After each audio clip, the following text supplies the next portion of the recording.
ह्यांचं एक वैशिष्ट्य आहे सांगतो मी तुम्हाला, किडनी स्टोन आणि पित्तशय ना दोघांचे खडे काढण्याचे जे वेगवेगळे फॉर्म्युले आहेत ना, आपलातून आहे. तुम्ही आता काही औषध घेऊन आपल्याला लगेच खडे तर होणार नाहीत प्रयोग करून बघायला. हां, त्यापेक्षा तुम्ही यांचा नंबर घ्या, एखादं किट बरोबर ठेवा, फार तर काही वाया जात नाही. औषध कोणतरी सापडतोच आजूबाजूला आपला माणूस, तर ते प्रयोग होणं गरजेचं आहे. तर तुम्ही यांचा नक्की नंबर घ्या. तर नाव नंबर लगेच सांगा तुम्ही. नाव Manoj Jagjap, Nashik. Phone number 9011 999 3040. 9011 999 3040. Okay, धन्यवाद. स्टॉल आहे ना आपला, त्या परमेश्वर आमच्या शेजारी जो स्टॉल आहे तो त्यांचाच आहे ना, देवळे करूया.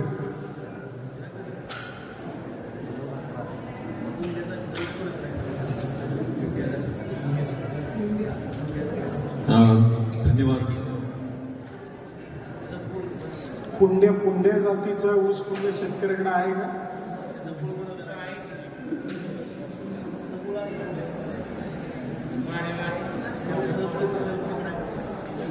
स्टॉलवर पुंड्या जातीच्या ऊसापासून कोणाकडे गोळ बनवलेला आहे का स्टॉलवर विक्रीला?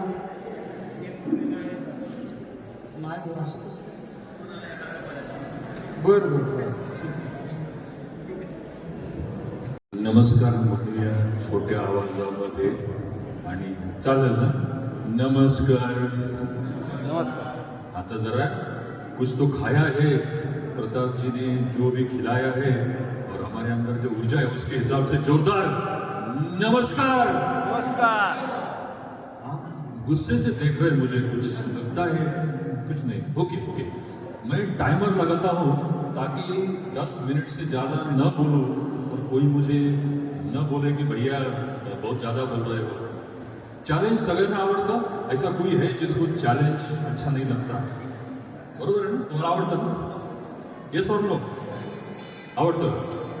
मी जयेश देवळालीकर, कुछ बातें मैं बताऊंगा और आपसे डेमो भी करूंगा समय के सीमा में. मला जेव्हा असं वाटलं की मी इंजिनियर आहे आणि काहीतरी केलं पाहिजे हेल्थ के फील्ड में, तो मैंने डिप्लोमा नेचुरोपैथी और डिप्लोमा योगा करने के बाद खुद प्रैक्टिस शुरू की और एंटी एजिंग के ऊपर रिसर्च किया. अब आपको मौका है कि मुझे साथ देने का, खुद को कमाने का और प्रताप जी को भी साथ देने का.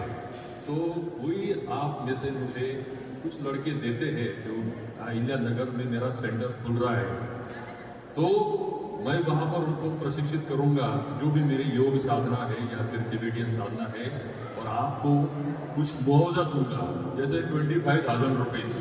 ये आचार्य जी से मैंने सीखा है कि पैसे इंस्टेंटली कैसे कमाते हैं. तो आपको एक मौका है कि आप अगर मुझे सहयोग करेंगे तो मैं आपको 25,000 रुपये दूंगा. आपने अच्छा लड़का मुझे दिया तो, और वो साल भर मेरे साथ रहा, तो एक मौका. अच्छी बात है ना? अच्छी बात है या नाही? यस. तो आपण जेव्हा आरोग्याच्या बाबतीत बोलतो आणि एवढं छान आपण हे केलंय. एका दवाखान्यामध्ये मी जेव्हा गेलो डॉक्टरकडे मिसेसचा हार्ट तपासायला, हार्ट वॉज क्वाइट ओके, और मैंने सोचा कि लगे हाथों मेरा भी ईसीजी करवा लेते हैं. मेरा ईसीजी करने के बाद डॉक्टर ने बोला यार बहुत खतरनाक प्रॉब्लम है, कुछ जीने के चांसेस नहीं है आपके. इस हैपन इन वन हॉस्पिटल. तो मैंने कहा यार भगवान की दुआ से मैं तो 100 साल जीने वाला हूँ. तो उन्होंने लिख कर दिया, एमडी डॉक्टर ने लिख कर दिया कि आपका हार्ट सोलन फूक गया है. तो हमारे घरवाले तन तन तन तन मराठी में बोलते ना, पापड़ तळल्यानंतर कसा होतो. मैं जाकर सो गया. I went to Pune and doctor Yadav, जो कार्डियोलॉजिस्ट हार्ट सर्जन, उनको मैंने बताया. उन्होंने 3 सेकंड में बताया कि आपको 10-15 साल चेकअप की ज़रूरत है ही नहीं, क्योंकि एक्सरसाइज के कारण आपका हार्ट बढ़ा, इसके लिए वॉल्व बढ़े. और उस डॉक्टर को लगा कि ये वॉल्व सूज गए हैं, उसको स्वोलन हो गया है. वो गधे को मालूम नहीं है. अरे बोला वो गधा है लेकिन मेरा क्या हाल हुआ ना. तो ये इंसिडेंस मेरे साथ हुआ है. यस. दूसरी बात ये है कि मैं जब मैं हुआ था कॉलेज में, डॉक्टर के पास गए, डॉक्टर बैठे थे, अरे जयेश ये तो तुला साखर है, शुगर है. मैं बोला हो ही नहीं सकता, मैं मीठा हो सकता हूँ, मैं मीठा हूँ लेकिन शुगर नहीं हो सकती. फिर उसने ब्लड चेकअप किया, यूरिन किया, कहीं भी शुगर नहीं आई. तो ये जो चल रहा है ना हमारे साथ कि जो मेडिकल लॉबी वाले जो करते हैं इसका अनुभव मैं हर दिन लेता हूँ। तो आपको ये ध्यान में रखना है कि इस लॉबी के चक्कर में नहीं आना है। तो फिर मैंने अपनी साधना शुरू की, प्रैक्टिस शुरू की, इनर पावर की, ताई ची, चिगोंग की, मार्शल आर्ट की, और मैं आपको एक डेमो दिखाने वाला हूँ जिसके अंदर आपको 1 लाख रुपए कमाने का मौका है। अगले साल अगर आपने बोला कि भैया वो डेमो मुझे याद नहीं है, एक सेंटेंस बोलने के बाद मैं आपको 1 लाख रुपए दूंगा। कितना? ये आचार्य जी से सीखा है मैंने, बराबर है ना? ओके, तो ये मौका है आपको 1 लाख रुपए कमाने का, और मैं दूंगा भी ये डेमो देखने के बाद में। तो और एक था, एक अच्छा हॉस्पिटल है पूना में, वहाँ पर मेरे मिसेस एडमिट हो गई और बीपी थोड़ा सा बढ़ गया था, और डॉक्टर ने आईसीयू में डायरेक्ट एडमिट किया बिना किसी वजह के। इंश्योरेंस था मेरे पास, इसलिए कुछ दिनों के बाद डॉक्टर बोले कि कुछ नहीं है, कुछ मिलता ही नहीं है हार्ट में। डॉक्टर कुलकर्णी नाम के कुछ थे वहाँ पर, और जब हमने उनको पूछा कि अभी क्या करें, तो उन्होंने बोला अभी क्या करें, अभी क्या करें, वो मुझे पूछ रहे। मैं बोलूँ मैं पूछ रहा हूँ अभी क्या करें। तो उन्होंने क्या किया, मिसेज जो सोई थी आईसीयू में, तो 3-4 डॉक्टर को बुलाया और बोला वो होल्टर नाम का मशीन लगा। तो मैंने उनको पूछा कितना है, 22,000 रुपये हर हफ्ते का होल्टर लगाओ ताकि मालूम पड़े। तो फिर मैंने बोला मैं नहीं करूँगा इतना महंगा। फिर उन्होंने जब मिसेज सोई थी ना, तो उस सिस्टर के कान में बोला 15-20 हज़ार रुपये ले लो यार, अपने हॉस्पिटल में फायदा हो जाएगा, वो होल्डर लगा लो, छोटा सा मशीन। तो ये मैंने सुनने के बाद डॉक्टर कुलकर्णी को उल्टा सुल्टा किया, उल्टा ही किया वैसे, और मैनेजमेंट को भी बताया कि ये गलत कर रहे हैं और इसका नतीजा आपको भुगतना पड़ेगा, आज नहीं तो कल। तो ये सारी चीज़ें हमारी होती रहती है, और हमको थोड़ा सा खुद को बुलंद करना है। कैसा करना है? बुलंद। ये सब लोग, कुछ लोग ऐसे हैं कि मुझे घूर रहे हैं कि ये तो बोल रहे हैं कि चलो बाहर आ जाओ मैं देखता हूँ, ऐसा कुछ नहीं ना? नहीं। हाँ, ओके, मैं टाइम लिमिट में खत्म करूंगा। आगरी लोक कोळी लोक होते ना, त्यांच्या बायका जेव्हा फिरतात ना इकडे तिकडे, त्यांच्या गळ्यात समजा एक 10 तोळ्याचं मंगळसूत्र असेल, किसी की हिम्मत नहीं होती है कि वो खींचे जाए। जो खींचता है वो निकालती है अपना मच्छी काटने का, हाथ ही तोड़ देती है। तो आगरी लेडीज की ये स्पेशलिटी है, कोई उनका ये सामान चुरा नहीं सकता है, चाहे वो गहना हो या कोई भी दूसरा सामान हो। वो लोग हमारे यहाँ रहते हैं मुंबई में, फिर भी डरते नहीं है। हम लोग डरपोक नहीं होने चाहिए। राजीव से मैंने ये सुना है कि भयभीत होना एक गुनाह है, क्राइम है, तो हम डरेंगे नहीं। तो एक मैं डेमो आपको दिखाता हूँ ब्रीदिंग का, जरा ध्यान से देखिए। कुछ लोग, मुझे मालूम है, एक आदमी को पूछा तुम्हारी खासियत क्या है, वो बोला कि मैं आंख खोली रख के सो सकता हूँ। तो ऐसा कोई नहीं यहाँ पे आंख खोली और सो गया। तो मैं डेमो दिखाता हूँ और देखने के बाद क्या होता है देखिए। इनर पावर का डेमो का मतलब ये है कि आपका जो पैर है वो पैर ताकतवर होना चाहिए, और आपका जो पाठेगा मन का स्पाइनल कॉर्ड, उसमें भी ताकत अगर होगी तो आप जवान रहेंगे 100 साल तक। तो मैं जो डेमो दिखाता हूँ, फिर आप आगे जाएंगे। डेमो ऐसा है।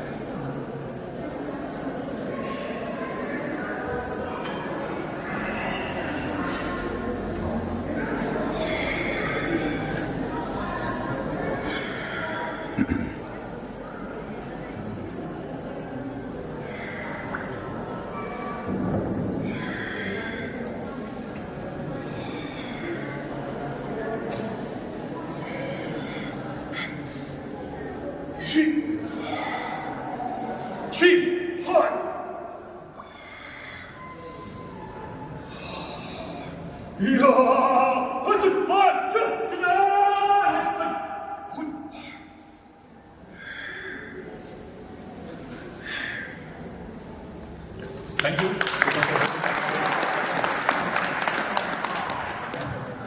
2.5 मिनट बाकी रहे। अभी आपको क्या करना है, खुद को बुलंद करना है। मेरे पीछे कहिए, खुद ही को कर बुलंद इतना। ऐसा लग रहा है मेरा ही अभी वापिस एक बार खुद ही को कर बुलंद इतना खुद ही कर कि हर तकदीर से पहले हर तकदीर से पहले खुदा बंदे से खुद पूछे खुदा बंदे से खुद पूछे बता तेरी रजा क्या है। बता तेरी रजा क्या है। हाँ, और एक आपको नेक काम करना है आखिरी मिनट में। ये आधे लोग है ना, इधर देखो, ये आधे लोग इधर देखो, एक दूसरे को देखो, जरा घूर के देखो, देखो देखो, आधे इधर आधे उधर। आज से निष्क्रियता और डर सारा निकाल देंगे और मेरे पीछे आप दोहराओगे और जोर से हाथ ऊपर करके एकदम चाव के साथ में एक छोटा सा गाना मेरे साथ 2 सेकंड का। चले, रेडी? एक दूसरे के पास गुस्से से देखो जरा, इधर इधर वाले इधर, इधर वाले उधर। चलो, आज फैसला हो जाएगा। अरे हाथ ऊपर। आज फैसला हो जाएगा, हो जाएगा, हो जाएगा। तुम नहीं या हम नहीं, तुम नहीं या हम नहीं। लेकिन अभी वक्त बदला है तो हम क्या करेंगे, इस गाने को थोड़ा सा चेंज करेंगे। वापिस एक बार अचानक जोर से आप पीटो ना, छाती पीटे जरा, चलो रेडी? आज फैसला हो जाएगा, हो जाएगा, हो जाएगा। तुम नहीं, बस तुम नहीं,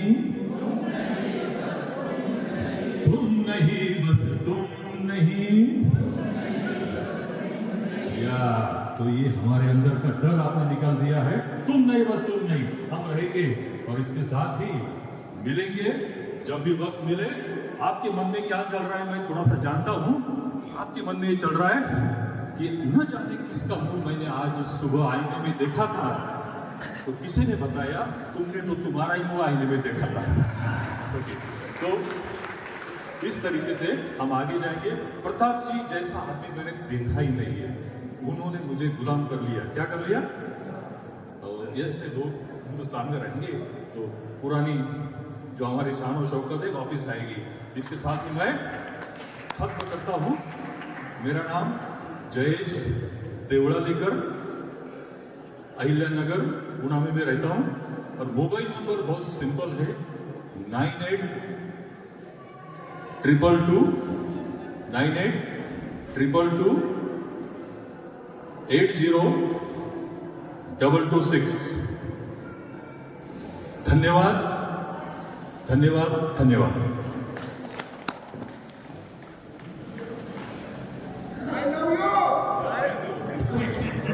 मोटिवेशनल ट्रेनर सारखं हे यांची नाही का पद्धत छान आहे.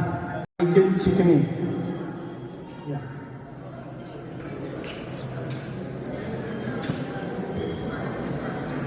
या सगळ्यांमध्ये एक असं वाटतं बघा, याला मी स्वदेशी उद्योगांचा मार्केटिंग प्लॅटफॉर्म म्हणतो. एका वेळेला तुम्ही तुमचं मत व्यक्त करून तुमचं प्रमोशन होऊ शकत नाही. कारण काही क्षेत्र अशी असतात ना, तिथं ती व्यक्ती स्वतःचं प्रमोशन स्वतः नाही करू शकत. ते व्यावसायिक वाटतं. ते प्रमोशन दुसरं कोणीतरी केलं पाहिजे तर ते योग्य वाटतं आणि लोकांपर्यंत पोचू पण शकतं. नाहीतर मग ती जबाबदारी पण आपल्यावरच येते. मला असं वाटतं की आपण एकमेकांचं प्रमोशन करणं जास्त सोपं आहे. त्या पद्धतीने पण आपला विचार झाला पाहिजे एकमेकांचा. जय श्रीराम. हर हर महादेव. हर हर महादेव. नमस्कार, मी अनिकेत चिकणे, राहायला मुंबईला आहे आणि गाव माझं सातारा आहे. तर माझं मनोगत सांगण्यासाठी मला बोलवलं आहे. तर इथे मी भरपूर पंचगव्यांचे हे केलेले आहेत, क्लासेस केलेले आहेत आणि मला ह्या गोष्टीमध्ये भरपूर आवड आहे. तर विषय असा होता की नवीन जनरेशन जे आहे त्या लोकांनी ह्या गोष्टीमध्ये कसं यावं आणि काय केल्याने आपलं जे जीवन आहे ते सुंदर होऊ शकतं. तर इथे भरपूर खूप ज्ञानी लोक बसलेली आहेत, ज्या लोकांनी भरपूर असा छान असा अनुभव सांगितला आहे की त्याने सर्वांचं जीवन सुंदर होऊ शकतं. ठीक आहे. विषय माझा दुसरा वेगळा होता की मी कपड्यांचा बिझनेस करतो आणि इलेक्ट्रॉनिक आयटमचा बिझनेस करतो मुंबईवरनं. तर माझा बाकीचे जेवढे महाराष्ट्रातले राज्य आहेत त्यांच्याबरोबर तिथल्या गावातल्या लोकांबरोबर तो बिझनेस करून आपल्याला सर्वांना मोठं व्हायचं आहे. या गोष्टीसाठी मी प्रयत्न करतो आहे की आपल्या घरचे महिला झाल्या, मुली झाले, या लोकांनी एक छोटा बिझनेस करून आपल्या घरातला वडिलांना, बाकीच्या लोकांना थोडा आधार द्यावा, या गोष्टीसाठी मी प्रयत्न करतो आहे. ठीक आहे. तर माझा असा विषय होता. धन्यवाद. यांचं अभिनंदन करा टाळ्यावर. दोन गोष्टींना चुकून आपल्या स्टेजवर एंट्री नाही आहे. एक विदेशी कंपन्यांचं प्रमोशन नाही व्हायला पाहिजे, कळत आणि MLMचं प्रमोशनला बंदी आहे. आपल्या एक स्टॉलवाल्यांनी नोंदणी केली, मोफत नोंदणी होती म्हणून. विश्वास भाऊंनी सांगितलं स्टॉल कशाचा, खताचा, खत विक्रीचा, आणि पैसे कसे मिळवायचे तर एकमेकांना मेंबर बनवून. ह्या शेतकऱ्यांनी जरा टोपी घालायची, त्यांनी त्याला टोपी घालायची, मग पहिल्याला पैसे मिळणार. म्हणून म्हटलं भारीच प्रकारे शेतकऱ्यांसाठी. त्याला म्हणलं तू येऊच नको इकडं, हे आपल्याला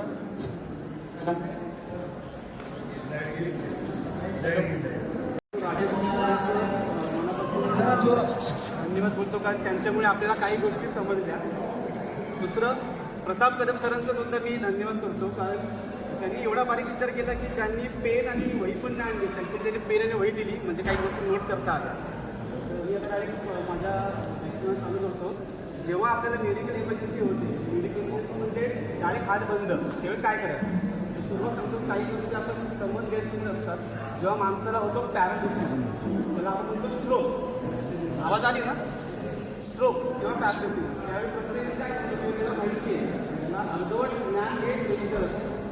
आता बरेच लोक म्हणतात की डिस्प्रिन द्या, ॲस्प्रिन द्या, इकोस्प्रिन द्या, ह्या सगळ्या रक्त पातळ करणाऱ्या रक्ताची कुठेही फोडणारे औषध. डिस्प्रिन, इकोस्प्रिन, डिस्प्रिन किंवा ॲस्प्रिन काय म्हणतात की रक्ताची गुठळी झाली ब्रेनमध्ये, तर मग तिथे रक्तप्रवाह कमी होतो, त्याच्यामुळे पॅरालिसिस होतो. पण एक गोष्ट लक्षात घ्या, रक्ताची गुठळी झाल्यामुळे पॅरालिसिस होतो हे एक आहे. दुसरी गोष्ट, रक्तस्राव झाल्यासुद्धा होतो. जर तुम्ही साध्या नॉलेजने पॅरालिसिस झालेल्या पेशंटला डिस्प्रिन दिली तर जे रक्ताची गुठळी आहे ती फुटून तो वाचू शकतो 50%. पण ऑलरेडी रक्तस्राव झालेला आहे, रक्त पातळ झालेला आहे, पेशंटने ऑलरेडी एकच पीक घेतल्यामुळे रक्त पातळ खूप झालं, त्याला तुम्ही अजून वाव दिला, म्हणजे ज्या वाईला कुठल्या होत्या तुम्ही अजून 10 वाईला पोहोचता. त्यामुळे अर्धवट नॉलेज कुठेही वापरू नका. ज्यावेळी वाटेल की ही बाजू खाली जाते किंवा पेशंटची ही बाजू खाली जाते, त्याला उभा करता येत नाही, खांदा खाली जातो आहे, हात लुळा पडला आहे, त्याला उभं राहता येत नाही आहे, ही लक्षणं आहेत पॅरालिसिसची. पटकन जिकडे स्कॅन असेल, MRI स्कॅन असेल, अशा ठिकाणी घेऊन जा. कारण काय होतं, एकच ठिकाणी या नाही माईक तिथे इथे देऊ शकता छान बसले तरी. सो पॅरालिसिस तुम्हाला सांगितलं की जेव्हा अर्धांगवायू होतो त्यावेळी कुठलीही रक्त पातळ व्हायची गोळी देऊ नका. आणि रक्त पातळ हे एक कारण आहे, रक्त गुठळी हे पण कारण आहे. उन्हाळ्यात आपण केस कॉम्प्लिकेट करतो. ज्यावेळी वाटेल की डोळ्याची खालची बाजू फुगा करता येत नाही आहे, बोटाची खालची बाजू, खांदा, हात हलत नाही आहे, एकाची बाजू जाते, त्यावेळी पॅरालिसिस लक्षणं असतात. पेशंटला कुठेही लोकल डॉक्टरकडे घेऊन जाऊ नका, डायरेक्ट हॉस्पिटल घेऊन जा. कारण पटकन स्कॅन करून डॉक्टर ठरवतो रक्ताची गुठळी आहे का रक्तस्राव आहे, त्यानुसार औषधं दिली जातात. ही पहिली इमर्जन्सी. दुसरी इमर्जन्सी, जिथे लहान मुलांना गळ्यामध्ये चोकिंग होतं. चोकिंग म्हणजे लहान मुलगा आहे का 2 मिनिटात, ठीक आहे, नसेल ना तर एक लक्षात ठेवा की हाताची मूठ बांधायची, म्हणजे असे हात पकडायचे, हाताने हात पकडायचा आणि त्याच्या ह्या बाजूला प्रेशर द्यायचा आणि त्या बाजूला असं घेऊन प्रेशर द्यायचा. प्रेशर तो खाली पाहिजे आणि आपण ते मागे पाहिजे. त्याने प्रेशर दिला की इथून प्रेशर येऊन जे काही अडकलं असेल ते बाहेर येतं. लहान मुलं असेल तर त्याला लिटरली हातावर करून मागे थाप मारायची. आणि अजून लहान मुलगा असेल, लहान म्हणजे छोटंसं बाळ असेल तर हातावर घेऊन थाप मारायची पाठीमागे. छोटा असेल 1लीपासून 5वीपर्यंत तर मागे हात टाकून पूर्ण इकडे प्रेशरली असं दबाव द्यायचा. चोकिंग त्याने निघते, नाही निघाली तर लिटरली पाठीमध्ये धपाका घालायचा. पण त्यावेळी कुठलेही पाणी प्यायला द्यायचं नाही. बऱ्याच वेळा काय होतं, चक्करून पडला पेशंट असेल किंवा हार्ट बंद असेल किंवा बेशुद्ध असेल तर बऱ्याच वेळा आपण काय करतो, पाणी पाजा. पेशंट जोपर्यंत स्वतःहून गिळत नाही तोपर्यंत पाणी प्यायला द्यायचं नाही. पहिल्यांदा विचारायचं काका मामा जे काय असेल दादा बरे आहात का. रिस्पॉन्स आला तर पेशंटला आपण काहीतरी विचारू शकतो. रिस्पॉन्स नाही आला स्वतःची पोथी चालवायची ती पहिली पोथी चालवा. 108 आपला नंबर आहे महाराष्ट्र शासनाचा 108 डायरेक्ट नंबर दाबा. ते तुम्हाला विचारतील साधी ॲम्ब्युलन्स पाहिजे का कार्डियक पाहिजे. कार्डियक म्हणजे हृदयाची, तर सांगा हृदयाची ॲम्ब्युलन्स पाहिजे कार्डियक. ती ॲम्ब्युलन्स येते पेशंटला त्या ठिकाणी घेऊन जाते. यावेळी ॲम्ब्युलन्स किंवा प्रायव्हेट ॲम्ब्युलन्स कॉल करा आणि हॉस्पिटल पाठवा. तोपर्यंत काय करायचं, कोणी येऊन झोपेल का प्लीज. मी त्यांना डेमो दाखवतो. एक कोणी प्लीज एक कार्यकर्ता प्लीज. जेव्हा चक्कर येईल पेशंटला तेव्हा पहिल्यांदा सांगितलं की त्यांना विचारा काका दादा मामा हे आहेत का तयार, आणि लगेच ॲम्ब्युलन्सला बोलवायचं आणि पहिल्यांदा बघायचं की पेशंटचा श्वास चालू आहे का. पडलं मुळे तरी तो पेशंटचा श्वास चालू आहे का पहिलं चेक करायचं. नाकापुढे हात लावायचा म्हणजे समजतं श्वास चालू आहे का. दुसरी गोष्ट पेशंटला विचारायचं आपण काका दादा बरे आहेत का. आणि समजा आपल्याला वाटलं काही रिस्पॉन्स नाही आहे तर पेशंटला direct CPR cardio pulmonary resuscitation हे चालू करत असतं. तर पहिलं नियम आहे दोन निप्पलच्या मध्ये जी जागा आहे कडक ज्याला हाड म्हणतो आपण तिथे प्रेशर करायचं. प्रेशर घेताना तुम्ही जर उजव्या राईटी असाल तर राईट हात पुढे आणि डाव्या हाताने ते ब्लॉक करायचं.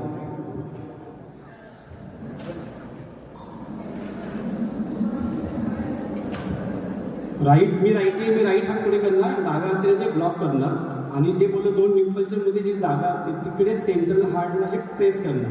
तर नियम असा आहे एका सेकंदाला 2 पंपिंग झालं पाहिजे. एका सेकंदाला 2 पंपिंग आणि असे 30 पंपिंग करायचे. म्हणजे 15 सेकंदात 30 पंपिंग करायचे. 15 सेकंदात 30 पंपिंग. त्याच्यानंतर 2 माउथ टू माउथ रेस्पिरेशन द्यायचं. आपल्या ओळखीचे असेल नातेवाईक असेल तरच द्यायचे, बाहेर दुनियादारी करायची नाही. आपल्याला माहिती आहे समजा पेशंट कसा आहे. CPR पंपिंग सुद्धा आपण करू शकतो. तुम्ही जस्ट तुम्हाला दाखवतो डेमो कसा करायचा. मी राईट आहे मी उजवा हात करणार, डाव्या हाताने ब्लॉक करणार आणि पंपिंग करताना त्या दादाने केलं पण हे एल्बो कोपरा बेंड नाही करायचं, स्ट्रेट पाहिजे. आणि माझी पोझिशन इथून हल्ली पाहिजे कमरेतून आणि माझा हात 90 डिग्री पाहिजे.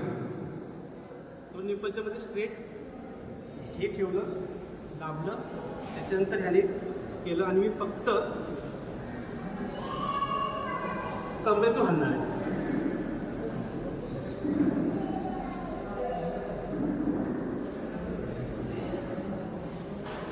सो असं करताना 15 सेकंदात 30 पंपिंग करायचं आणि आपले नातेवाईक असतील तर माउथ टू माउथ रेस्पिरेशन द्यायचं तोंडातून. ते करताना डोकं खाली दाबायचं, कपाळ खाली दाबायचं, हनवटी वरती घ्यायची.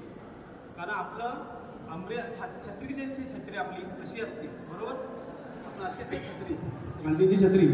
तर अशाच शेप यू शेपचा आपला विंड पाईप फूड पाईप असतो. तो सरळ केल्याने सरळ होतं. म्हणजे नाक दाबायचं कपाळ दाबायचं हनवटीवरती. हे केल्याने विंड पाईप श्वास नदीला सरळ होते. त्यानंतर नाक दाबायचं पेशंटचं, तोंड उघडून पूर्णपणे जसं फुगा फुगवतो ना तसं बरे फुगवायचं. ते करताना पूर्ण लिप टू लिप ब्लॉक व्हायला पाहिजे. आणि ते करताना बघायचं की चेस्ट राईज होते का. नाक बंद करायचं, तोंडात तोंड घालून पहिला आपण श्वास घेता आणि नंतर पूर्णपणे त्याच्या छातीत ती हवा भरायची. आणि जेव्हा आपण भरतो तेव्हा उजवीकडे बघायचं की छाती उंचवली पाहिजे, तर तो इफेक्ट आहे. पण नाक बंद करायचं लक्षात ठेवा. तर पूर्ण श्वास घ्यायचा, भरायचा छातीत, परत श्वास घ्यायचा, परत छातीत भरायचा. त्याला 2 रेस्क्यू ब्रेथ बोलतात. 2 श्वास पूर्ण आणि नंतर मग पंपिंग. 30 पंपिंग 2 श्वास, 30 पंपिंग 2 श्वास. 15 सेकंदात 30 वेळा पंपिंग करायची, 2 फुल श्वास द्यायचे. हेच करायचं जोपर्यंत जोपर्यंत डॉक्टर येत नाही तोपर्यंत. आणि ज्यावेळी कसं होतं की आपला पेशंटमध्ये त्यावेळी कधी कधी जागा होतो, लगेच पाणी नाही पाजायचं. नंतर जागा होतो त्यावेळी त्याला उठवायचं नाही. त्याला म्हणतात रिकव्हरी पोझिशन.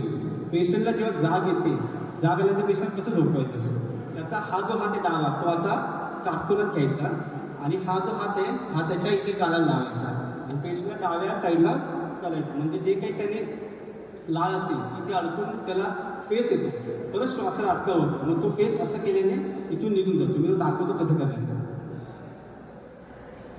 डावा हात काटकोनात, उजवा पाय फोल्ड केला, हा हात त्यांच्या अशा गालाला लावायचा आणि पेशंटला पूर्णपणे असं झुकवायचं.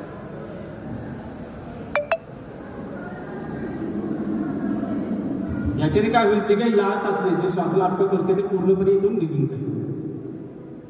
एवढंच. काही प्रश्न असतील तर विचार.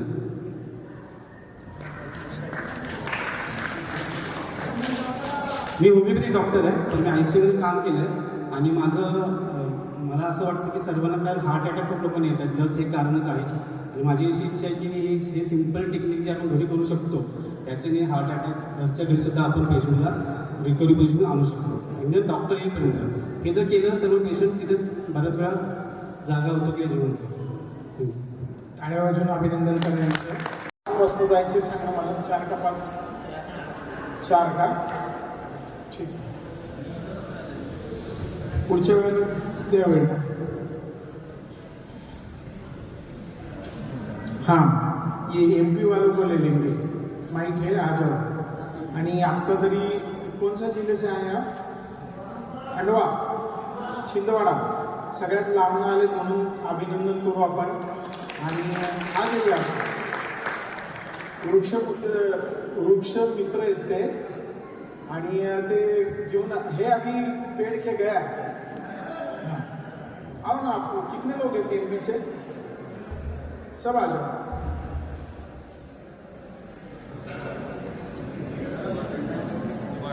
खरं तर आपण यावेळच्या शिबिरामध्ये लिहिलं होतं की शिबिर मराठीत होणार.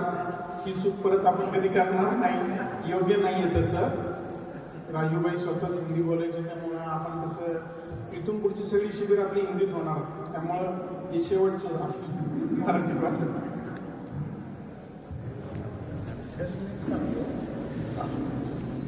सर्वांना नमस्कार.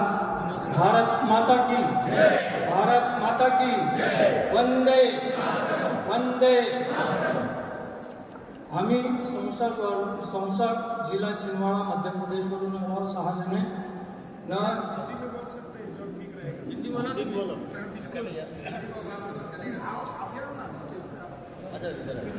मैं अरुण ठाकरे, मुझे वृक्ष मित्र के नाम से जानते हैं छिंदवाड़ा और आंदोलन जिले में. मैंने आज तक ये मेरे साथियों के सहयोग से 4.5 लाख पौधे सन 88 से विकसित किए हैं और जहाँ जहाँ लगाए भी हैं. मेरे पौधे बहुत ऊंचे ऊंचे हो गए, बहुत यानी फलदार हो गए. तो मेरा उद्देश्य है कि मैं जब पढ़ता था तो उस समय मैं 9th में था जब मेरा नेवी में सिलेक्शन हो गया था, लेकिन किसी कारणवश जा नहीं पाया. फिर मैंने सोचा कि देश की सेवा करना है, किसी न किसी रूप में करे.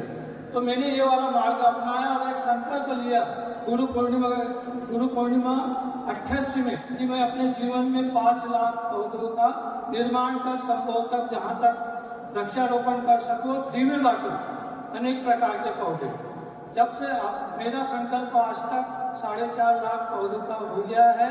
ये फिर क्या हुआ कि मैं पेपर वगैरह नहीं देता था, तो मेरे साथियों ने बोला कि बोले गुरुजी कुछ तो नहीं करते, मैं एक रिटायर्ड टीचर हूँ, आप लोग बात कुछ भी नहीं करते और फोटो लेके उसमें डाल देते हैं. तो इस प्रकार से फिर मैं थोड़ा सा पेपर में आया और वृक्ष वल्ली आम्हा सोयरी हे तुकाराम महाराजांनी पण म्हटलं आहे. वृक्ष जे आहे आपल्या सोयरी आहे, यांना टिकवा यांना जगवा. मी एक स्लोगन बनवला है, पेड़ हमारे वृद्ध है, पौधे हमारे बच्चे हैं. तो पेड़ों को रक्षा आप अपने वृद्धों के समान करो और पौधों की रक्षा अपने छोटे बच्चों के समान करो.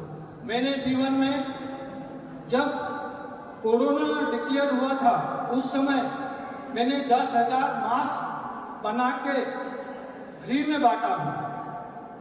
वो भी एक चमत्कार उस समय हुआ था. मेरे घर में मशीन थी, अचानक स्कूल में गए थे, हम परीक्षा चल रही थी. उसके बाद में क्या हुआ, मेरी मशीन खराब थी. कोरोना का मालूम है, महाभिशाप था, वो पूरा बंद था, मशीन खराब थी. मेरे मन में आया कि क्यों ना अपन मास्क बांटे.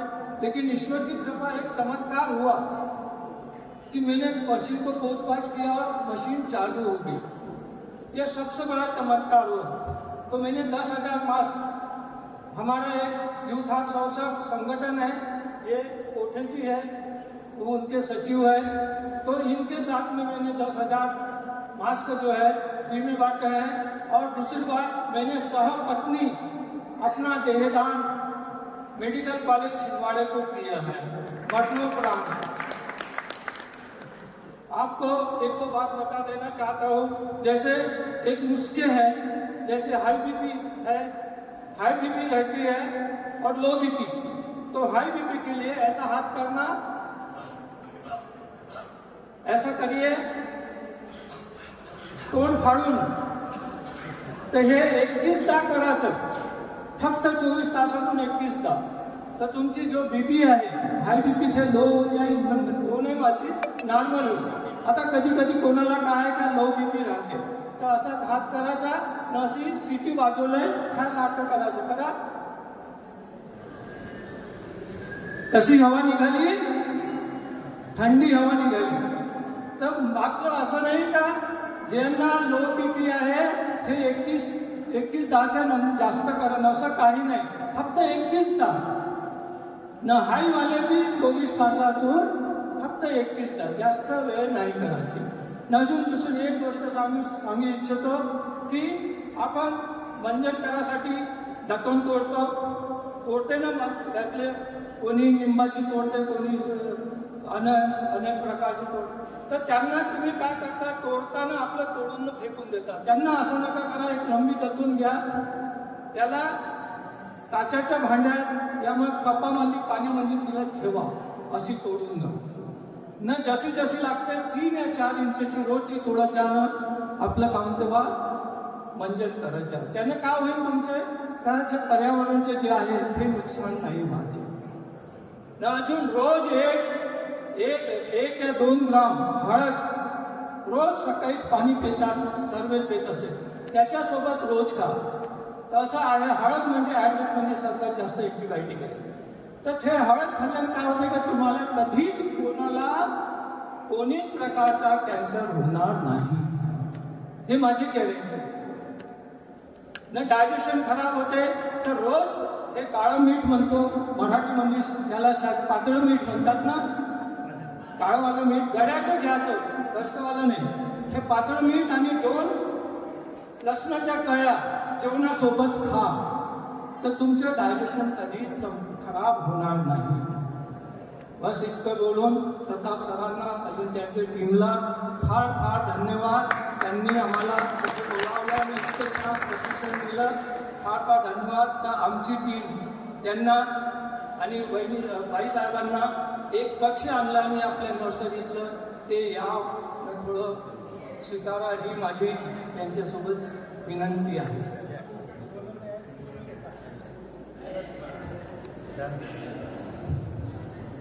प्रताप या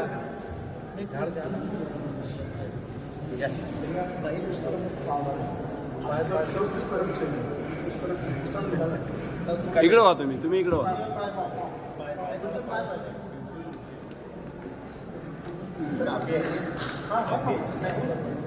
आप उस तरफ चेक, आप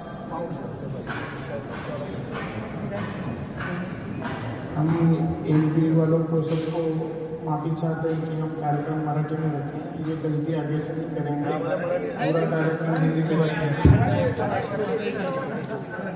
टाळ्या वाजवून मध्य प्रदेशमधला पिंपळाचा वृक्ष इंदापूरला घेऊन आले, ते सगळ्यांचं अभिनंदन। हे माझ्या नर्सरीतलं आहे। पुण्याला बघा ना, घ्या तुम्ही घ्या, एक फोटो काढताय कोण? काढला काढलाय ना दादा, ग्रुपवर टाकला व्हिडिओ, व्हिडिओ फोटो, व्हिडिओमध्ये फोटो येते ना। चला अभिनंदन करतो।